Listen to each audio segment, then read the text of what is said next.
E o Supremo Tribunal Federal decidiu por unanimidade confirmar a decisão que determinou a distribuição de recursos para os municípios em 2023, com base no censo de 2018.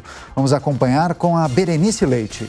A Corte manteve a suspensão de uma decisão do Tribunal de Contas da União que determinava o uso de informações do Censo Demográfico de 2022, que ainda não foi concluído, como base para o repasse do dinheiro. A decisão do ministro Ricardo Lewandowski foi mantida por unanimidade.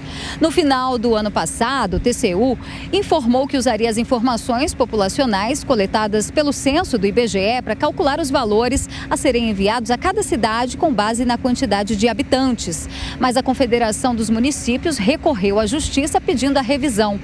O ministro atendeu ao pedido e suspendeu a decisão da União por considerar a amostragem incompleta, com números inferiores ao da pesquisa anterior realizada em 2010. A decisão estabelece que os dados de 2018 sejam usados como base para o repasse de recursos de 2023. A medida afetaria 702 municípios que perderiam cerca de 3 bilhões de reais, segundo o levantamento da Confederação Nacional dos Municípios. Sendo assim, os municípios que receberam valores menores nas primeiras parcelas pagas nos dias 10 e 20 de janeiro vão receber a compensação retroativa nos pagamentos seguintes. Lembrando que o Fundo de Participação de Municípios ele é composto de 22,5% da arrecadação do Imposto de Renda e do IPI, que é o Imposto sobre Produtos Industrializados. O ministro Edson Fachin foi o único ministro que fez uma ressalva em relação ao voto do relator. Para ele, assim que for finalizado o censo de 2022, deve ser utilizado então como base o ano de 2022 como cálculo do coeficiente do Fundo de Participação dos Municípios nos anos seguintes. É isso, vamos seguir agora com as análises dos nossos comentaristas. Nelson Kobayashi, como avalia esse despacho, essa decisão do Supremo Tribunal Federal?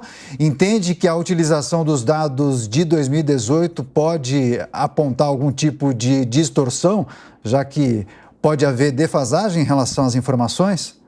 Pois é, a decisão é acertada porque justamente o censo de 2022 não se concluiu, portanto não tem dados finais, definitivos, que poderiam levar à melhor distribuição desses repasses. Então o último, antes de 2022, ou seja, os dados de 2018 são os mais assertivos em relação à existência do número correto de habitantes por municípios e de todos os indicativos que essa pesquisa nos traz.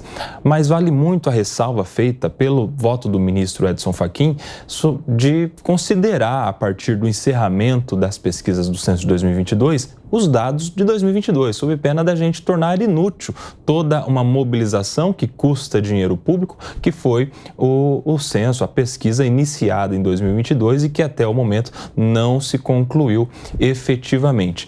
É uma decisão que neste momento é acertada, mas a gente precisa estar atento para que os dados de 2022, assim que concluídos, sejam considerados. Aqui é preciso ficar atento, Amanda, os municípios aguardam ansiosos por esse dinheiro, pelo repasse, inclusive atrasado. O microfone, Amanda, para a gente te ouvir com relação ao assunto agora? Pronto, perdão, agora sim. Perdão, Imagina. Adriana. Você veja o prejuízo que estamos colhendo devido ao atraso do censo, que deveria ter sido feito em 2020. De 10 em 10 anos, nós temos um grande censo promovido pelo IBGE, que passa limpo toda a população brasileira e é capaz de apontar esse censo que vai apontar o norte para políticas públicas em diversas áreas: mobilidade urbana, segurança pública, políticas sociais, a população de cada município, quanto cada município tem direito a receber, por exemplo, do Fundo Nacional do Município. A gente sabe dos municípios, a gente sabe que esses recursos de impostos são concentrados na União. Há uma grande transferência para estados e municípios. Por isso é tão importante saber o mapa de cada cidade em relação à população e ao que tem direito, as faixas de renda, gênero, enfim, um sem número de informações que são úteis para determinar essa transferência de recursos.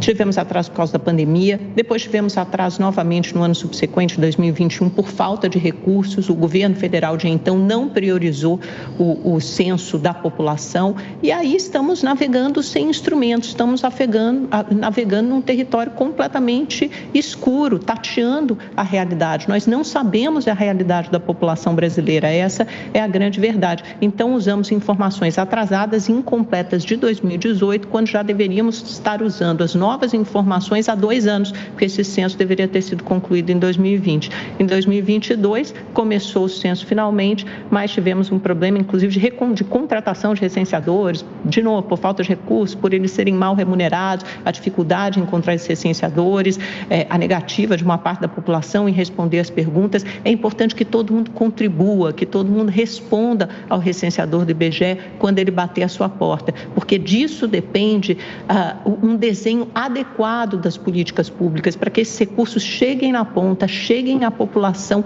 com maior eficácia, com sucesso.